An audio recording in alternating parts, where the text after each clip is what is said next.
পল্লী উন্নয়ন বর্তমান সরকারের অন্যতম প্রধান এজেন্ডা মন্তব্য করে স্থানীয় সরকার মন্ত্রী মির্জা ফখরুল ইসলাম আলমগীর বলেছেন, নির্বাচনী প্রতিশ্রুতি অনুযায়ী পল্লী উন্নয়নে নির্বাচিত সরকার কাজ করছে।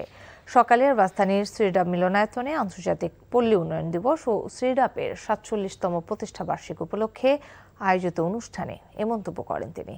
বলেন, অন্তর্ভুক্তিমূলক উন্নয়নে গুরুত্ব দিচ্ছে সরকার। ফ্যামিলি কার্ড সহ নানা কার্ডের মাধ্যমে সাধারণ প্রান্তিক মানুষের উন্নয়নে সরকার কাজ করছে উল্লেখ করে স্থানীয় সরকার মন্ত্রী বলেন, গ্রামীণ জনপদের উন্নয়নে সরকার বদ্ধপরিকর। এ সময় ৫ যুগ ধরে শ্রীডাপ পল্লী উন্নয়নে কাজ করছে বলেও জানান মির্জা ফখরুল ইসলাম আলমগীর। প্রান্তিক পর্যায়ে উদ্যোক্তা ও জলবায়ু পরিবর্তন মোকাবিলায় শ্রীডাপের কাজ প্রশংসনীয় বলেও জানান তিনি। Card-based social support.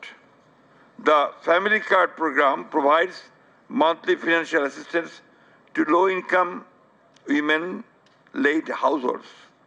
The Farmer Card, Krishak Card we call, offers streamlined access to subsidized inputs, loans, insurances, and markets.